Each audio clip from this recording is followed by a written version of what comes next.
Hi, I'm Miss Kristen of the Oosterhout Free Library. Have you ever spent a hot summer day playing outside under the sun and come inside where it's cool and then you get a little bit sleepy? Now, you and I might take a nap or rest a little bit to cool down, but some animals do much more than that. Some will spend part of the summer months sleeping, and others will spend the entire summer snoozing away. Now, you might already know some animals like bears, chipmunks, and groundhogs hibernate or sleep during the cold winter months. But did you know that there are animals that sleep or estivate during the hot summer months? I didn't know that, and I think it's pretty cool. So today I'm going to share this book with you, Summertime Sleepers. Animals that estivate, not hibernate. Now, the author crossed out the word hibernate because the word estivate means summertime sleeping. We'll learn some cool animal facts, and then I'll show you how you can make your own scientific observations at home. So let's get started with summertime sleepers. Summertime Sleepers, Animals That Estivate. Written by Melissa Stewart and illustrated by Sarah S. Brannon. Published by Charles Bridge.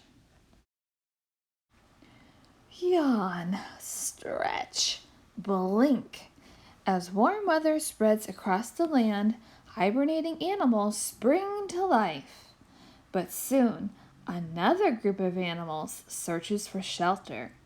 They settle into cool, snug spots and sink into a summertime sleep called estivation.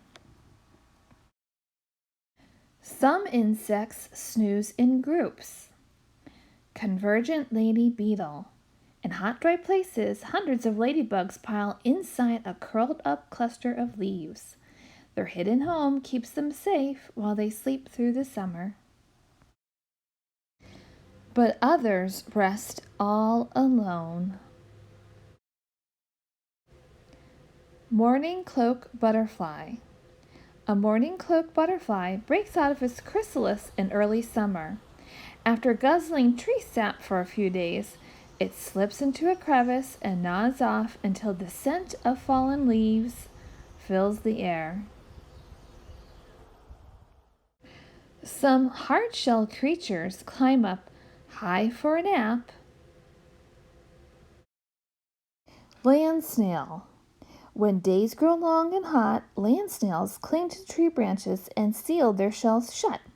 Their heart rate slows and they barely breathe as they wait for cooler days.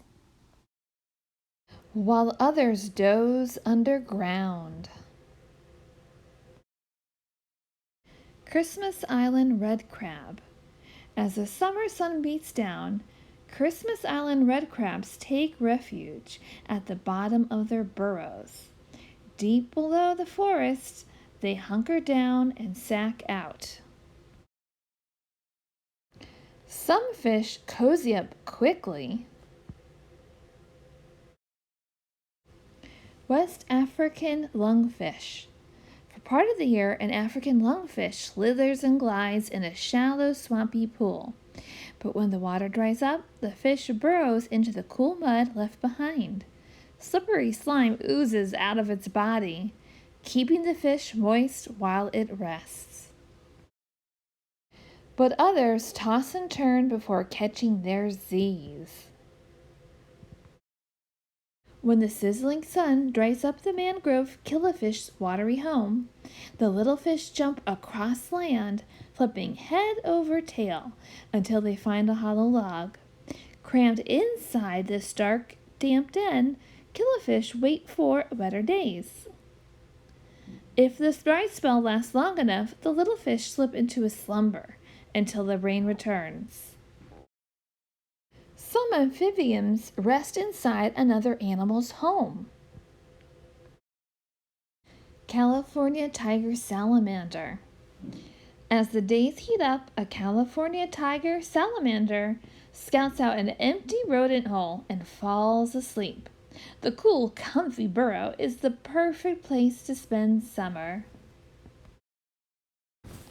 While others drift off in a nest they've built themselves. During the heat of summer, a pixie frog digs a hole in the ground and wraps itself inside a cocoon and takes a good long break. When the rainy season returns, the frog rips off its wrapper, eats it, and then scrambles to the surface. Some reptiles go on long journeys before they relax and repose. Spotted turtle. When the turtle has trouble finding food, it migrates to higher ground and burrows into forest leaf litter and conks out all summer long.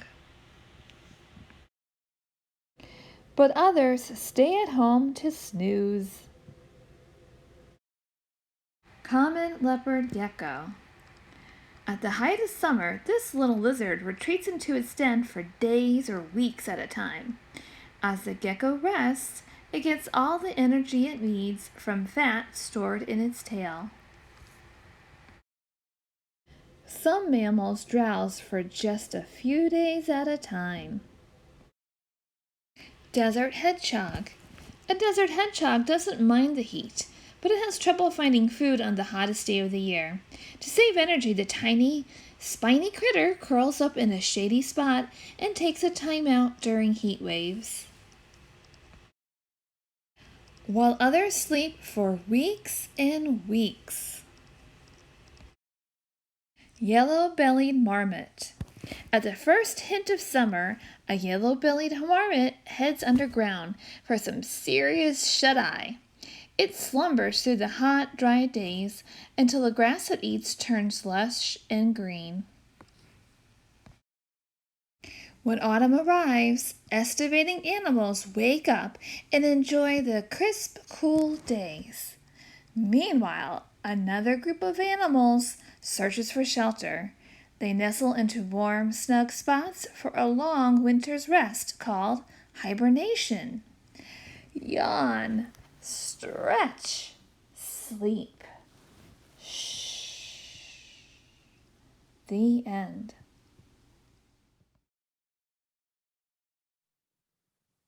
Did you recognize any of those animals? Some are found in faraway parts of the world, while others, like the spotted turtle and the convergent lady beetle, can be found right here in Pennsylvania. While a turtle and a ladybug are very different animals, they both can sleep or estivate in the summertime. So, what is estivation? Well, hibernation is when animals rest or sleep during the winter. This is what bears do. Estivation is just like hibernation, only it happens in the summertime. Now, why do animals estivate? Well, some animals estivate because it's too hot for their bodies to function. Others sleep or become dormant because food is in short supply. Scientists have known about hibernation for a long, long time, but they're just beginning to learn about estivation, sleeping during the summertime, which means that you can learn about summertime sleepers right along with the researchers who dedicate their lives to understanding our world. You can make your own scientific observations just by watching and recording the animals that you see around you. If you notice throughout the book, the animals were illustrated in a realistic way in full color.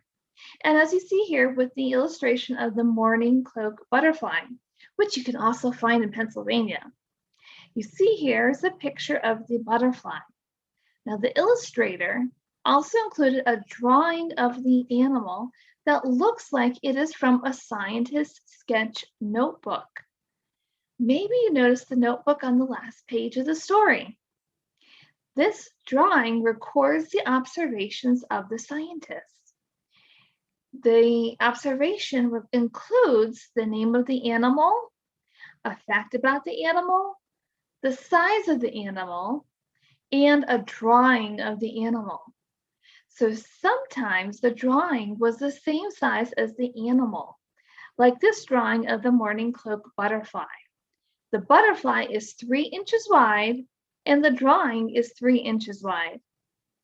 Sometimes the drawing was much bigger than the animal, like the size of the convergent lady beetle. The convergent lady beetle is 1/4 inch, and the illustrator drew an enlarged version of the beetle and one that is the actual size of the real beetle. While the other drawings in the story, like the pixie frog, which is 4 to 8 inches in real life, is drawn about half size of the real animal. This is what scientists do. They make observations and they record them. So the next time you go outside, look around, see what animals, insects, or whatever you can find to observe, and then draw a picture of it. Record it or write down if the drawing is about the same size of the animal or smaller. You don't have to take a ruler and measure the animal, just make your best guess. You may also want to write down what you see the animal doing. Is it eating something? Is it flying from flower to flower? Is it laying in the sun or cooling in the shade? Maybe it's even taking a nap. And then include where and when you saw the animal.